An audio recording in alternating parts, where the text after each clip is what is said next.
نحمده ونصلي على رسوله الكريم أما بعد فأعوذ بالله من الشيطان الرجيم بسم الله الرحمن الرحيم رب اشرح لي صدري ويسر لي أمري واحلل عقدة من لساني يفقه قولي واجعل لي وزيرا من أهلي السلام علیکم ورحمۃ اللہ وبرکاتہ۔ سورۃ یوسف کی آج ہم آیہ نمبر 89 سے آغاز کر رہے ہیں، اور لاسٹ ویڈیو میں ہم نے آیہ نمبر 88 تک دیکھا تھا۔ یہ آیات بہت اسپیشل ہیں، اور آگے کیا ہوتا ہے؟ قال هل علمتم، یوسف علیہ السلام نے کہا کیا تم جانتے ہو؟ بھائی جو تھے وہ یوسف علیہ السلام کے پاس آ چکے ہیں، اور انہوں نے کیا کہا ہے؟ یا ایہا العزیز مسنا و اہلنا الضر، اے عزیز ہمیں اور ہمارے گھر والوں کو بہت تکلیف پہنچی ہے۔ اور پھر آگے کیا بتایا تھا انہوں نے؟ وجئنا ببضاعۃ مزجاۃ، اور ہم معمولی رقم لے کر آئے ہیں۔ فاوفی لنا الکیل، سو آپ ہمارے لیے ہمارا ماپ پورا دیں، ہمیں غلہ پورا دے دیں، ہم معمولی پونجی لائے ہیں۔ وتصدق علینا، اور ہم پر صدقہ بھی کریں، کہتے ہیں کہ ہم پر صدقہ بھی کریں، کہ کچھ زیادہ ہمیں دے دیں۔ ان اللہ یجزی المتصدقین، اور اللہ تعالیٰ صدقہ کرنے والوں کو جزا دیتا ہے۔ اور پھر آیہ نمبر 89 میں یوسف علیہ السلام ان سے فرماتے ہیں قال هل علمتم، کہا کیا تم جانتے ہو؟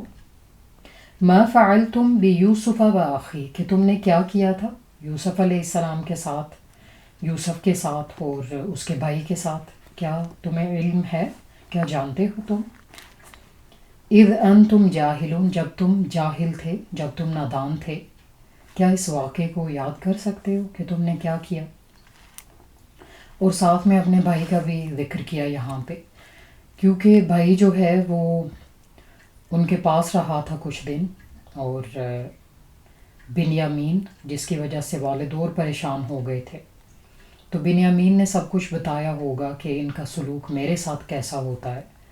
یوسف علیہ السلام سب کچھ جان چکے ہوں گے، اس لیے بھائی کا بھی ذکر کیا کہ اس کے ساتھ بھی تم لوگ زیادتیاں کرتے رہے ہو، بچپن میں تم نے مجھے اس سے جدا کر دیا، میری ماں فوت ہو گئی، میرے بھائی کو میری ضرورت تھی، تم نے اس کو مجھ سے جدا کر دیا، اور پھر میرے بعد بھی تم اس کے ساتھ زیادتیاں کرتے رہے، تو کیا کچھ جانتے ہو، کچھ علم ہے، کچھ یاد کر سکتے ہو اس واقعے کو کہ تم نے کیا کیا تھا؟ اور آگے فرمایا اذ انتم جاہلون، جب تم جاہل تھے، نادان تھے، یعنی اس وقت اتنا تم نہیں جانتے تھے کہ جو کچھ تم کر رہے تھے وہ آیا غلط تھا یا صحیح تھا۔ تو یہ دیکھیں کہ غلط کام جو بھی ہوتے ہیں وہ نادانی میں ہوتے ہیں، انسان اس وقت جاہل ہوتا ہے، وہ نہیں جانتا ہوتا تو گناہ کر بیٹھتا ہے۔ کوئی بھی انسان جو ہے وہ علم کے باوجود گناہ نہیں کرتا، یعنی علم آپ کو ہو پھر بھی آپ گناہ کر رہے ہوتے ہیں، تو یہ بھی ایک جہالت کی فارم ہے کہ آپ نادانی میں وہ گناہ کرتے ہیں، آپ کے عقل پہ پردہ پڑ جاتا ہے، پھر آپ گناہ میں پڑتے ہیں، اور بہت سے غلط کام جہالت ہی کی وجہ سے انسان کرتا ہے، وہ جانتا بھی نہیں ہوتا کہ وہ کیا کرنے جا رہا ہے، اور شیطان اس پہ غالب آ کے اس سے سب کچھ وہ کروا لیتا ہے۔ تو انسان کبھی حسد میں کر رہا ہوتا ہے، کبھی دشمنی میں کر رہا ہوتا ہے، کبھی اپنی جان پہ ظلم کرتے ہوئے گناہ کر رہا ہوتا ہے، اور وہ گناہوں میں پڑ جاتا ہے۔ تو اللہ تعالیٰ نے جیسے اسی سورہ میں فرمایا کہ ہر علم والے کے اوپر ایک علم والا ہوتا ہے، تو یوسف علیہ السلام علم رکھتے تھے کہ محسنین کی جزا کیا ہے، جیسے انہوں نے کہا کہ اللہ تعالیٰ صدقہ کرنے والوں کو پسند کرتا ہے، تو یوسف علیہ السلام نے سوچا کہ وہ اپنی آئیڈینٹی ریویل کر دیں، ابھی بھائیوں کو بتا دیں۔ ان کا دل بھی بھر آیا کہ والد کو بنیامین کی وجہ سے تکلیف پہنچی ہوگی، وہ غم میں ہیں، اور بھائی جو ہیں وہ کس قدر عاجز ہیں، وہ معمولی رقم لے کے آئے ہیں، غلہ خریدنے کے لیے ان کے پاس پیسے نہیں، تو انہوں نے سوچا کہ چلو ہو جائے، میں اپنے بارے میں بتا ہی دیتا ہوں انہیں. اور especially since he was enjoying his kingship, his authority and power, so he cried and he revealed everything to them کہ کوئی بات نہیں، اب بتا دیا جائے انہیں کہ میں ہی یوسف ہوں. یوسف علیہ السلام انہیں جانتے تھے، بھائیوں کو 2-3 سال سے مل رہے تھے، جان چکے تھے کہ یہ میرے بھائی ہیں، لیکن وہ انہیں نہیں جانتے تھے. تو اللہ تعالیٰ کے اذن سے، اللہ تعالیٰ کے حکم سے انہوں نے اس دفعہ سوچ لیا کہ اب بھائیوں کو بتا دیا جائے کہ میں ہی یوسف ہوں. تو یوسف علیہ السلام نے بھائیوں کو ٹارچر نہیں کیا، مینٹلی ٹارچر نہیں کیا کہ کچھ ایسا بول دیتے کہ بھائیوں کے لیے شرمندگی کا باعث ہوتا، وہ پانی پانی ہو جاتے. بھائی جو تھے وہ ظاہر ہے وہ یہ تو جان ہی چکے تھے کہ جو کچھ انہوں نے اس وقت کیا تھا وہ غلط تھا، اور یہ بھی جانتے تھے کہ جس کے سامنے وہ بیٹھے ہیں وہ عزیز مصر ہے. وہ سب جان چکے تھے، اپنی عاجزی جان چکے تھے، اور یوسف علیہ السلام کا سٹیٹس جان چکے تھے. تو یوسف علیہ السلام اتھارٹیٹیو ہیں، ایک ایک کو پکڑ کے چاہتے تو جیل میں بند کر دیتے، ایک ایک سے بدلہ لیتے کہ تم لوگوں نے میرے ساتھ ظلم کیا، ٹھہر جاؤ، ابھی میں تم سے پوچھتا ہوں، ابھی میں اتھارٹی میں ہوں، ابھی میں جو چاہوں کر سکتا ہوں. لیکن انہوں نے زبان سے بھی ایسا کلمہ نہ نکالا جس سے بھائیوں کے دل آزاری ہوتی. یہ ایک نبی کا اخلاق ہے. یہ دیکھیں، یہ ایک نبی کا ایمان ہے، یہ ایک نبی کا کریکٹر ہے. آپ یہ دیکھیں کہ بلندی پہ جا کے بھی وہ یہ نہیں سوچتے کہ وہ دوسروں سے بہتر ہیں.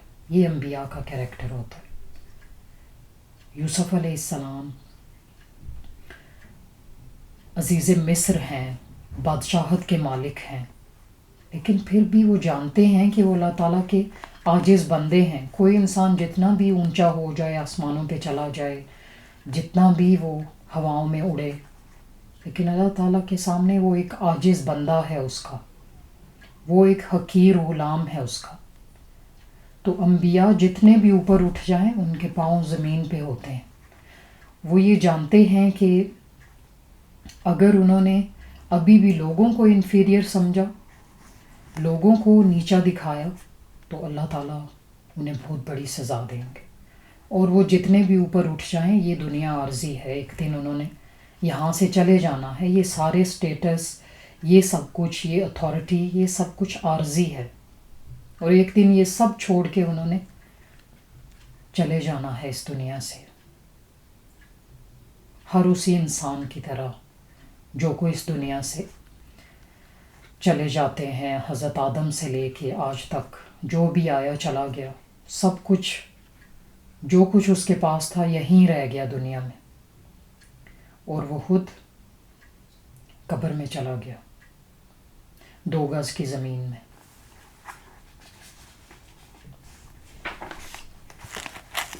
تو یوسف علیہ السلام نے فرمایا، حل علمتم، کیا تمہیں کچھ علم ہے، ما فعلتم بیوسف واخی، جو کچھ تم نے یوسف علیہ السلام کے ساتھ کیا اور اس کے بھائی کے ساتھ، اذ انتم جاہلون، جب تم جاہل تھے، نادان تھے، تم نہیں جانتے تھے کہ جو تم کر رہے ہو وہ عمل کیسا عمل ہے، یا تمہیں اس پہ کیا سزا مل سکتی ہے، یا کتنا بڑا گناہ ہے، جب تم جاہل تھے. آیا بہت خوبصورت ہے، اور یوسف علیہ السلام دیکھیں کہ کتنی خوبصورتی سے اپنا میسج کنوے کر رہے ہیں، اپنے بارے میں بتا رہے ہیں ان کو، اور ساتھ میں یہ بھی دیکھ رہے ہیں کہ بھائیوں کی دل آزاری نہ ہو، کوئی ایسا لفظ میرے منہ سے نہ نکل جائے جس سے انہیں بہت زیادہ شرمندگی ہو. آگے فرماتے ہیں، قالوا اِنَّكَ لَأَنْتَ یوسف، بھائیوں نے کہا کیا یقیناً واقعتاً تم یوسف ہو، کیا تم یوسف ہو، کیا یہ واقعی ہم یوسف سے بات کر رہے ہیں، کیا تم ہی یوسف ہو. قال انا یوسف، یوسف علیہ السلام نے کہا کہ ہاں میں ہی یوسف ہوں. وَهَذَا أَخِي، اور یہ میرا بھائی ہے۔ میں اس مومنٹ کو میں ویژولائز کرنے کی کوشش کر رہی ہوں کہ وہ مومنٹ کیا مومنٹ ہوگا جب یوسف علیہ السلام ان کے سامنے ہوں گے، اور بھائیوں کا حال کیا ہوگا اتنے سالوں کے بعد جب انہیں بھائی ملا ہوگا، اور وہ بھی وہ بھائی کہ جس کے ساتھ انہوں نے اتنا ظلم کیا، اسے مارا پیٹا، کنویں میں پھینک دیا۔ پھر وہی ریئلٹی ایک دن ان کے سامنے آ کے کھڑی ہو گئی۔ یوسف علیہ السلام زندہ سلامت ان کے سامنے ہیں۔ انہوں نے کبھی سوچا بھی نہیں ہوگا کہ یوسف علیہ السلام اس طرح سے ان کے سامنے آئیں گے۔ تو یوسف علیہ السلام نے فرمایا انا یوسف وہذا اخی، ہاں میں ہی یوسف ہوں اور یہ میرا بھائی ہے۔ قد من اللہ علینا، اللہ تعالیٰ نے ہم پہ احسان کیا۔ اللہ تعالیٰ کا یہ احسان ہے کہ آج ہم سب اکٹھے ہوئے ہیں۔ یہ اللہ تعالیٰ کا احسان ہے کہ تم نے مجھے اپنے آپ سے جدا کیا، میرے بھائی سے جدا کیا، اور آج ہم دیکھو ہم سب ایک ساتھ ہیں۔ اللہ تعالیٰ نے ہمیں دوبارہ ملا دیا، یہ اللہ تعالیٰ کا احسان ہے۔ آگے یوسف علیہ السلام فرماتے ہیں اِنَّهُ مَن یتقی، حقیقت یہ ہے کہ جو اللہ تعالیٰ سے ڈرتا ہے، فَإِنَّ اللَّهَ، پس بے شک اللہ تعالیٰ، لا یضیع، نہیں ضائع کرتا، اجر المحسنین، محسنین کے اجر کو۔ اللہ تعالیٰ محسنین کے اجر کو ضائع نہیں کرتا۔ حقیقت یہ ہے کہ جو شخص اللہ تعالیٰ سے ڈرتا ہے اور صبر کرتا ہے، وَيَصْبِرْ، مَن یتقی وَيَصْبِرْ، جو اللہ تعالیٰ سے ڈرتا ہے اور صبر کرتا ہے، تو اللہ تعالیٰ اس کے اجر کو ضائع نہیں کرتا۔ ساتھ میں یہ بھی فرمایا اجر المحسنین، اللہ تعالیٰ محسنین کے اجر کو ضائع نہیں کرتا۔ گویا محسنین کون ہے؟ جو صبر کرتے ہیں اور اللہ تعالیٰ سے ڈرتے ہیں۔ اور محسنین کی ڈیفینیشن ہم نے بار بار پڑھی اور سنی ہے کہ رسول اللہ صلی اللہ علیہ وسلم کے پاس جب جبریل علیہ السلام تشریف لائے تو انہوں نے کچھ کویسچنز پوچھے، جس میں سے ایک کویسچن یہ بھی تھا کہ احسان کیا ہے؟ تو رسول اللہ صلی اللہ علیہ وسلم نے فرمایا کہ احسان یہ ہے کہ انسان اس طرح سے اللہ تعالیٰ کی عبادت کرے گویا کہ وہ اللہ تعالیٰ کو دیکھ رہا ہے، اور اگر یہ لیول اٹین نہ کر سکے، اس طرح سے وہ نہ سوچ سکے کہ وہ اللہ تعالیٰ کو دیکھ رہا ہے، تو کم سے کم اسے یہ یقین ہو کہ اللہ تعالیٰ مجھے دیکھ رہا ہے۔ گویا کہ محسنین صبر کرنے والے ہوتے ہیں اور اللہ تعالیٰ سے ڈرنے والے، کہ جب وہ کسی سے نیکی کریں تو لوگوں سے صلہ نہ مانگے، وہ یہ نہ دیکھیں کہ مجھے لوگوں میں سے کون دیکھ رہا ہے، وہ یہ سوچیں کہ اللہ تعالیٰ تو دیکھ رہا ہے۔ جب وہ صبر کریں تو کسی کے مارنے پہ، اسے کنویں میں پھینک دینے پہ بھی صبر کرے کہ اللہ تعالیٰ تو دیکھ رہا ہے، وہ یہ سب دیکھ رہا ہے، وہ جانتا ہے، میں اس کے لیے صبر کروں، وہ مجھے اجر دے گا، میرا اللہ دیکھ رہا ہے۔ بے شک ابھی میرے پاس کوئی نہیں، میں سفر کر رہا ہوں، مجھے کنویں میں پھینک کے سب چلے گئے، لیکن اللہ تعالیٰ دیکھ رہا ہے، وہ یہ جانتا ہے کہ میرے پہ کیا گزر رہی ہے، وہ مجھے میری سفرنگز کے لیے کمپنسیٹ کرے گا، وہ مجھے جزا دے گا، وہ مجھے بہتر بدلہ دے گا۔ اللہ تعالیٰ تو دیکھ رہا ہے۔ محسنین ایسے ہوتے ہیں کہ انہیں یقین ہوتا ہے کہ اللہ تعالیٰ ہمیں دیکھ رہا ہے۔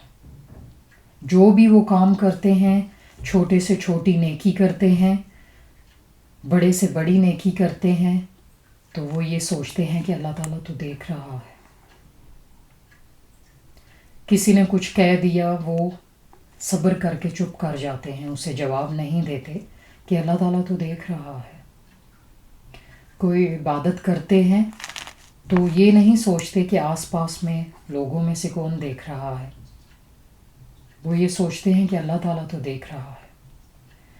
آج ہمیں یہ جاننے کی بہت ضرورت ہے کہ اللہ تعالیٰ دیکھ رہا ہے۔ اور یہ سورہ ایک پیارے محسن کا قصہ ہے۔ ایسا محسن جو حسن بھی رکھتا تھا لیکن اس کے ساتھ ساتھ محسن بھی تھا. آؤٹر بیوٹی کے ساتھ ساتھ اللہ تعالیٰ نے اسے انر بیوٹی سے بھی نوازا تھا. ایسا کیریکٹر ہم کہاں سے لائیں؟ کیا آج ہمیں ایسے کیریکٹرز ملتے ہیں؟ کیا ایسے لوگ دیکھنے میں ملتے ہیں جو باہر سے خوبصورت ہونے کے ساتھ ساتھ اندر سے بھی خوبصورت ہوں؟ کیا ایسی پروڈکٹس آج تک بنی ہیں جو آپ کو اندر سے بھی خوبصورت بنائیں؟ آج کل آپ کی آؤٹر بیوٹی پہ تو بہت کام کیا جا رہا ہے. میک اپ انڈسٹری جو ہے وہ بلینز ٹریلینز کماتی ہے، لیکن ایسی کوئی پروڈکٹ نہیں بنی جو آپ کو انر بیوٹی دے، جو آپ کو اندر سے خوبصورت بنائے. لیکن یہ قرآن آپ کو اندر سے خوبصورت بنانے آیا ہے. آج تو کوئی نہیں دیکھتا کہ کوئی اندر سے کتنا خوبصورت ہے. ایسے انسانوں کو اگنور کر دیا جاتا ہے. صرف ان انسانوں کو دیکھا جاتا ہے جو باہر سے خوبصورت ہیں، جن کا خوبصورت چہرہ ہو، جن کا خوبصورت باڈی ہو، جن کی جو مسکولر ہوں، جو باڈی وائز بھی خوبصورت ہوں، فیس وائز بھی خوبصورت ہوں. ایسے لوگوں کو تلاش کیا جاتا ہے اور ایسے لوگ توجہ کا مرکز بنے رہتے ہیں. لیکن اندر سے کون خوبصورت ہے یہ جاننے کی کوشش ہی نہیں کی جاتی. اس چیز کی کوئی امپورٹنس نہیں. جو انسان اپنے آپ کو اندر سے خوبصورت بنائے اسے کوئی ویلیو ہی نہیں دیتا.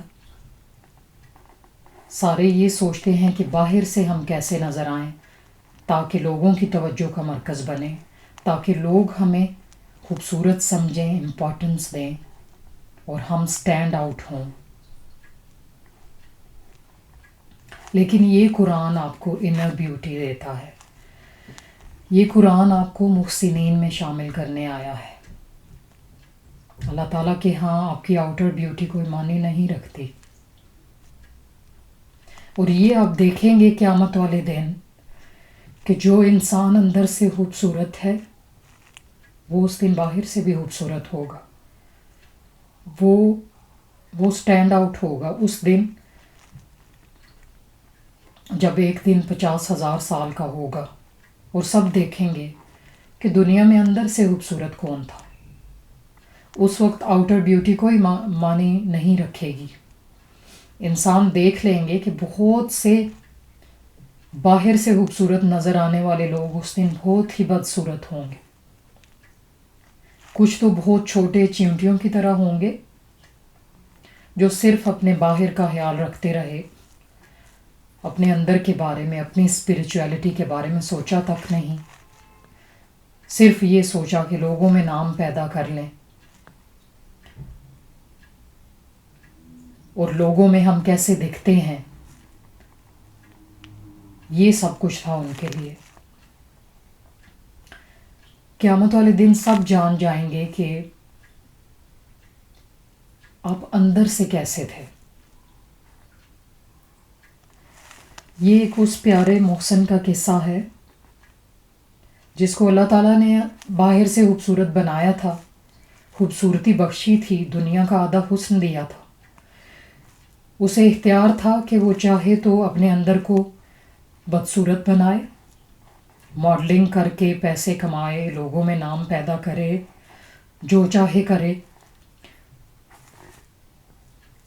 لیکن اس نے اپنے اندر کو بھی خوبصورت بنایا، باہر سے زیادہ خوبصورت بنا لیا. کہ کوئی دیکھے نہ دیکھے اللہ تعالیٰ تو دیکھتا ہے. اندر کی خوبصورتی کوئی جانے نہ جانے اللہ تو جانتا ہے. And after all, this is the thing. This only matters that whether you are beautiful to Allah subhanahu wa ta'ala or not. دنیا کوئی معنی نہیں رکھتی. آج آپ آنکھیں بند کر کے دنیا سے چلے جائیں تو دنیا آپ کے لیے کیا کرے گی؟ صرف آپ ہوں گے اور آپ کا خدا ہوگا، پھر اور کوئی نہیں ہوگا۔ قبر میں کوئی نہیں دیکھے گا کہ آپ کا حال کیا ہوتا ہے، کوئی نہیں دیکھتا کہ باہر سے اتنا خوبصورت دکھنے والا انسان آخر قبر میں اس کے ساتھ کیا ہو رہا ہے۔ کوئی یہ جاننے کی کوشش نہیں کرتا، نہ ہی کوئی کسی کے ساتھ قبر میں جاتا ہے۔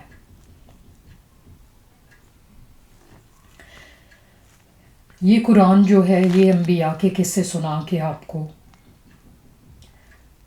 اندر سے خوبصورت بنانے کی کوشش کرتا ہے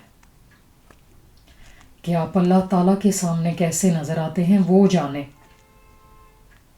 میک اپ لگا کے، بیوٹی پروڈکٹس یوز کر کے آپ دنیا کو کیسے نظر آتے ہیں اس کی فکر نہ کریں۔ اللہ تعالیٰ کے سامنے آپ کتنے خوبصورت ہیں یہ جاننے کی کوشش کریں۔ قال انا یوسف، فرمایا ہاں میں یوسف ہوں، وہذا اخی، اور یہ میرا بھائی ہے، یہ میرا بھائی بنیامین ہے۔ قد من اللہ علینا، تحقیق اللہ تعالیٰ نے ہم پہ احسان کیا ہے، یہ اللہ تعالیٰ کا احسان ہے۔ انہ من یتقی، اور جو کوئی اللہ تعالیٰ سے ڈرتا ہے، حقیقت یہ ہے کہ جو اللہ تعالیٰ سے ڈرتا ہے وَيَصْبِرُ، اور صبر کر لیتا ہے، اس دنیا میں جو صبر کرتا ہے، جو صابر ہوتا ہے، جو دنیا کی رنگینیاں دیکھتا ہے، سب جانتا ہے کہ وہ یہ بھی حاصل کر لے، وہ بھی حاصل کر لے، دنیا پوری حاصل کر لے، پھر بھی وہ صبر کرتا ہے، سیلف کنٹرول رکھتا ہے کہ نہیں، یہ دنیا ہمارے لیے نہیں ہے، اللہ تعالیٰ نے یہ دنیا امتحان کے لیے بنائی ہے، اور اللہ تعالیٰ نے مجھے عبادت کے لیے پیدا کیا ہے، اور مومن کی ساری زینت اللہ تعالیٰ نے آخرت میں رکھی ہے، یہ دنیا اس کے لیے قید خانہ ہے۔ اس دنیا پہ جو صبر کرتا ہے آخرت میں وہی کامیاب ہوتا ہے۔ اس دنیا پہ جو بے صبرے لوگ ہیں ان کا آخرت میں کوئی ٹھکانہ نہیں۔ حقیقت تو یہ ہے کہ سیلف کنٹرول رکھیں گے تو آخرت میں کامیاب ہوں گے۔ جو ڈنڈی مارنے کی کوشش کرے کہ دنیا بھی حاصل کر لیں اور عبادت کا کیا، وہ تو نہ بھی ہوئی تو آخرت میں جنت مل جائے گی، ہم امت محمدی ہیں، ہماری سفارش تو یقینی ہے، لیکن ایسا کچھ نہیں ہونے والا۔ انہ من یتقی ویصبر، جو کوئی اللہ سے ڈرے اور صبر کرے وہی محسن ہے، احسان کرنے والا، نیکی کرنے والا وہی ہے۔ بے صبرے لوگ جو ہیں وہ اپنی عبادت پہ توجہ نہیں دے سکتے۔ جو صبر کرے گا، سیلف کنٹرول رکھے گا، اللہ تعالیٰ اسی کو محسنین میں شامل کریں گے۔ لا یضیع اجر المحسنین، نہیں وہ ضائع کرتا محسنین کے اجر کو، محسنین کے اجر کو اللہ تعالیٰ کبھی ضائع نہیں کرتا۔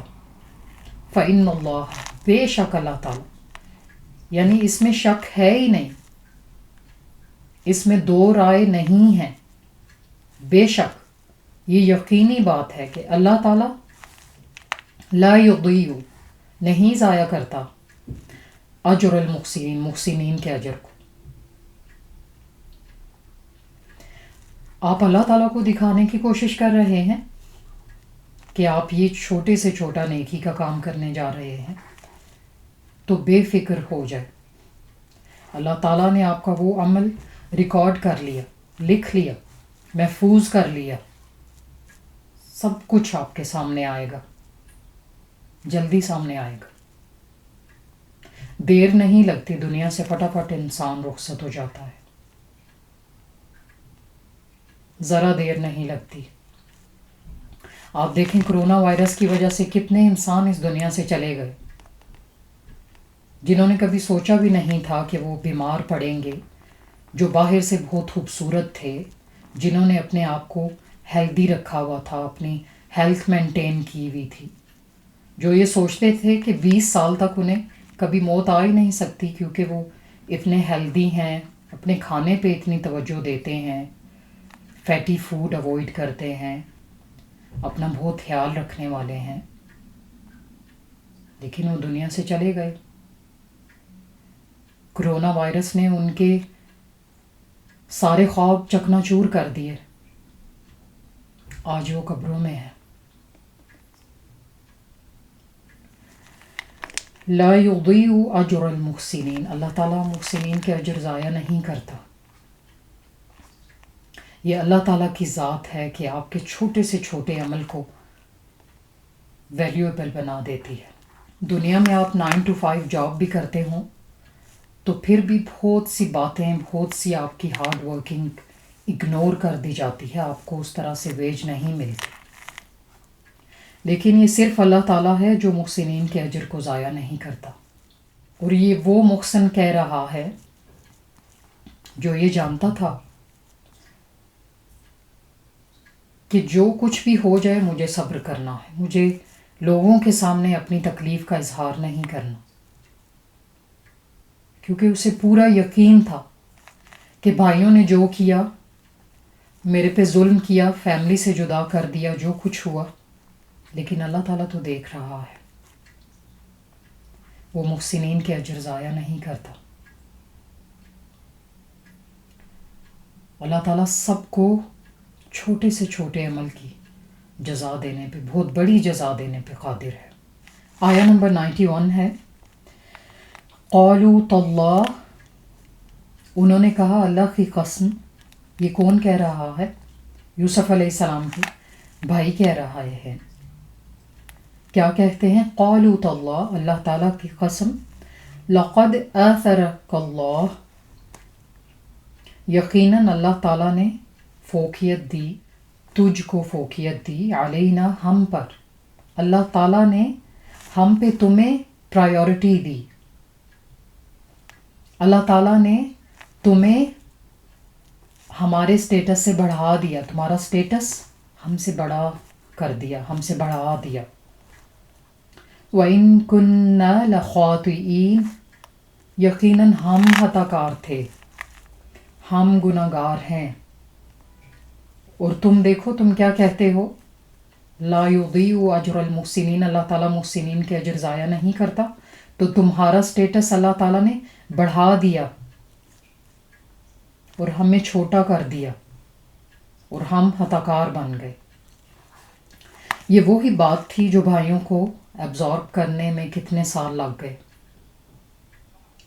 بھائی یہ جانتے تھے شروع سے کہ یوسف علیہ السلام ایکسٹرا آرڈنری ہیں، وہ نبی بننے والے ہیں، وہ ہم پہ سبقت لے جائیں گے، اس لیے ان پہ ظلم کیا، حسد کیا، انہیں کنویں میں پھینک دیا، مارا پیٹا۔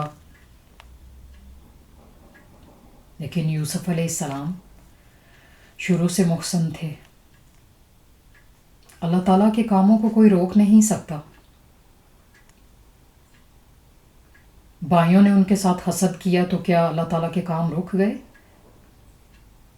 کیا یوسف علیہ السلام نبی نہ بنے؟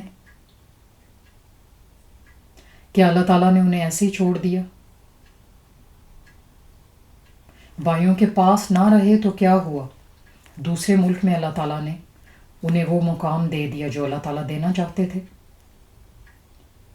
اور آج بھائی بھی تسلیم کر چکے گئے ہیں۔ بھائیوں نے یہ جان لیا اور تسلیم کیا کہ ہاں، ہم پہ اللہ تعالیٰ نے ترجیح دی، ہم پہ تمہیں پرائیورٹائز کیا، تمہیں وہ مقام دیا جو اللہ تعالیٰ تمہیں دینا چاہتے تھے۔ ہمارا حسد کرنے کا، تمہیں کنویں میں پھینکنے کا، تم پہ ظلم کرنے کا کوئی فائدہ نہیں ہوا، ہوتا وہی ہے جو اللہ تعالیٰ چاہتا ہے۔ کوئی کتنا بھی دنیا میں آپ کے ساتھ دشمنی رکھے، حسد کرے، اپنا معاملہ اللہ تعالیٰ پہ چھوڑ دیں، کیونکہ اللہ تعالیٰ محسنین کے اجر ضائع نہیں کرتا. کوئی دیکھے نہ دیکھے اللہ تعالیٰ دیکھتے ہیں. یوسف علیہ السلام جو ہیں وہ کس قدر پریشان کن رہے، فیملی سے دور رہے، لیکن یہ جانتے تھے کہ اللہ تعالیٰ نے ان کا ساتھ نہیں چھوڑا. اللہ تعالیٰ ہر وقت ان کے ساتھ ہے. یہی یقین انہیں آگے بڑھاتا رہا. اسی یقین نے، اسی ایمان نے انہیں تبلیغ کرنے پہ مجبور کیا. آپ فیملی سے دور ہیں، آپ کے پاس کوئی نہیں ہے، آپ لاوارث ہیں، جو بھی ہیں، لیکن اللہ تعالیٰ کی مدد آپ کے ساتھ ہونی چاہیے. آیہ نمبر 92 ہے، قَالَ لَا تَثْرِيبَ عَلَيْكُمُ الْيَوْمَ. یوسف علیہ السلام کیا فرماتے ہیں؟ آج تم پر کوئی ملامت نہیں، آج کے دن تم پر کوئی ملامت نہیں. میں نہیں بولوں گا کہ تم نے ایسا کیوں کیا، مجھ پہ ظلم کیا. اکثر ایسے ہوتا ہے کہ ہم دیکھ رہے ہوتے ہیں کہ اگلا انسان اپنی غلطی مان رہا ہے، پھر اسے زیادہ ٹارچر کرنے کی کوشش کرتے ہیں. تم نے یہ بھی میرے ساتھ کیا، وہ بھی میرے ساتھ کیا، حد ہو گئی. کم سے کم ایسا تو نہ کرتے نا، یہ کر لیتے، ویسا کر لیتے، ایسا تو نہ کرتے جیسا تم نے میرے ساتھ کیا. کیا کوئی ایسا کر سکتا ہے اپنے بھائی کے ساتھ، اپنی بہن کے ساتھ؟ تم نے اتنا ظلم کیا. ہم پھر اپنی وہی پٹاری کھول کے بیٹھ جاتے ہیں کہ چلو یہ معافی مانگ رہے ہیں، تھوڑا سا ان کو اور شرمندہ کرو، تھوڑا سا اور کرو، تاکہ شرم سے اور پانی پانی ہوں، اور ہم جو ہیں اس کے مزے لیں کہ ہاں ابھی آیا اونٹ پہاڑ کے نیچے، ابھی انہیں سمجھ آئی کہ جو انہوں نے کیا غلط کیا. چلو تھوڑا سا اور ٹارچر کرتے ہیں، کچھ انہیں اور باتیں یاد دلاتے ہیں. فرمایا لا تثریب علیکم، آج کے دن تم پر کوئی ملامت نہیں. میں نہیں کہوں گا کہ یہ تم نے کیوں کیا تھا، مجھ پہ کیوں ظلم کیا تھا. پہلے ہی فرما دیا یہاں پہ اس آیہ میں. آیہ نمبر 89 میں جیسے ہم نے دیکھا وَأَنْتُمْ جاہلون اذ انتم جاہلون، جب تم جاہل تھے، تم نادان تھے، تم نہیں جانتے تھے کہ تم کیا کر رہے ہو. تو کوئی بات نہیں، نادانی میں ایسا ہو جاتا ہے. اللہ تعالیٰ انسان کو موت کی ہچکی تک اسے مہلت دیتا ہے، تو انسان کیوں نہیں دے سکتے؟ انسان بھی دے سکتا ہے اگر وہ ایسے محسنین میں سے ہو تو. یوسف علیہ السلام نے یہ ثابت کر دیا. لا تثریب علیکم اليوم، آج تم پہ کوئی ملامت نہیں، کوئی بلیم نہیں. میں کوئی بلیم گیم نہیں کھیلوں گا کہ تم نے کیوں مجھے جدا کیا، تم نے ایسا کیوں کیا تھا، کتنے ظالم لوگ ہو تم. چلو میں ان کو پکڑ کے جیل میں نہ ڈالوں تو باتیں تو یاد دلا کے انہیں اور شرمندہ کر سکتا ہوں نا. نہیں کیا ایسا. رسول اللہ صلی اللہ علیہ وسلم نے بھی فتح مکہ کے موقع پر ایسے ہی فرمایا تھا کہ آج میں تمہیں یوسف علیہ السلام کی طرح معاف کرتا ہوں. میں کہوں گا تم پہ آج کوئی بلیم نہیں، جاؤ میں نے تمہیں معاف کیا. یغفر اللہ لکم، اللہ تعالیٰ تمہیں بخش دے گا. اللہ تعالیٰ بھی تمہیں بخش دے گا، یقیناً وہ بخش دے گا. وَهُوَ أَرْحَمُ الرَّاحِمِينَ، اور وہی سب سے بڑھ کر رحم کرنے والا ہے. فرمایا کہ اللہ تعالیٰ تمہیں بخش دے گا. یہ نہیں فرمایا کہ دیکھو میں کتنا بڑا محسن ہوں، حسن تو رکھتا ہوں، ساتھ میں دیکھو میں اندر سے کتنا خوبصورت ہوں، تم سب سے اچھا تو میں ہوں، میں تمہیں معاف کرتا ہوں. فرمایا نہیں، اللہ تعالیٰ معاف کرے گا تمہیں. مجھے امید ہے کہ وہ ضرور معاف کرے گا. وَهُوَ أَرْحَمُ الرَّاحِمِينَ، اور سب سے بڑھ کر وہی رحم کرنے والا ہے. اللہ تعالیٰ سے بڑھ کے کوئی رحم کرنے والا نہیں. انسان کو اس بات پہ یقین رکھنا چاہیے، انسان کا ایمان ہونا چاہیے کہ رحم کرنے والی اللہ تعالیٰ کی ذات ہے. رسول اللہ صلی اللہ علیہ وسلم کی حدیث ہے بخاری شریف سے اللہ تعالیٰ نے رحمت کو جس دن بنایا تو اس کے 100 حصے کیے، رحمت کے 100 ٹکڑے اللہ تعالیٰ نے کیے، اور اپنے پاس ان میں سے 99 حصے اللہ تعالیٰ نے رکھے۔ 99 حصے رحمت کے اللہ تعالیٰ کے پاس ہیں، اور ایک حصے کا کیا کیا؟ ایک حصہ مخلوق میں اتار دیا۔ 99 حصے اللہ تعالیٰ نے اپنے پاس رکھے اور ایک حصہ رحمت کا مخلوق پہ اتارا۔ پس اگر کافر کو وہ تمام رحم معلوم ہو جائے جو اللہ کے پاس ہے تو وہ جنت سے نا امید نہ ہو۔ یعنی کوئی انسان جنت سے نا امید نہ ہو اگر اسے پتہ ہو کہ اللہ تعالیٰ کتنا رحیم ہے، کتنا رحم کرنے والا ہے، کوئی کافر کفر نہ کرے۔ اگر اسے معلوم ہو جائے کہ اللہ تعالیٰ کی رحمت اتنی وسیع ہے، اور اگر مومن کو وہ تمام عذاب معلوم ہو جائے جو اللہ کے پاس ہے تو وہ دوزخ سے کبھی بے خوف نہ ہو۔ دوزخ جو ہے وہ اللہ تعالیٰ کے غضب کی انتہا ہے، اور جنت اللہ تعالیٰ کی رحمت کی انتہا ہے۔ اللہ تعالیٰ نے کفار کو آخرت میں اپنے غضب کی انتہا دکھانی ہے، اور مؤمنین کو اپنی رحمت کی انتہا۔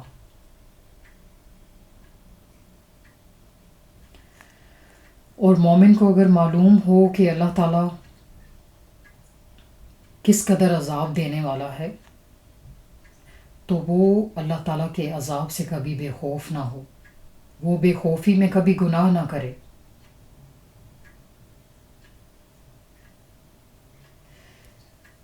یہ وہ کوالٹی ہے جو متقین کے اندر ہوتی ہے، جو امید اور خوف میں اللہ تعالیٰ سے ڈرتے ہیں اور نیک اعمال کرتے ہیں۔ وہ یہ جانتے ہیں کہ ہمیں اللہ تعالیٰ سے ڈرنا بھی ہے، ہم ایک دو نیک اعمال کر کے مومن بن کے جنت کا ٹکٹ نہیں حاصل کر لیں گے، بلکہ یہ ایک آن گوئنگ پروسیس ہے۔ ہمیں ہر وقت اللہ سے ڈرتے رہنا ہے، ہر کوئی کام کرتے وقت اللہ سے ڈرنا ہے، اس کے عذاب سے پناہ مانگنی ہے۔ آیا نمبر 92 تک ہم نے دیکھا ہے۔ انشاءاللہ in the next episode we will start from ayah number 93. May Allah subhanahu wa ta'ala help us to follow the footsteps of prophets alayhimus salam, and help us to do good deeds as much as we can do, and make us among the muhsineen. Whatever we do, we have that feeling, we have that attainment that Allah subhanahu wa ta'ala is watching. And today we really need to acknowledge this phrase that Allah subhanahu wa ta'ala is watching. And only that thing matters, nothing else. Subhanak Allahumma wa bihamdika nashhadu an la ilaha illa anta nastaghfiruka wa natubu ilayk. Assalamu alaikum wa rahmatullah wa barakatuh.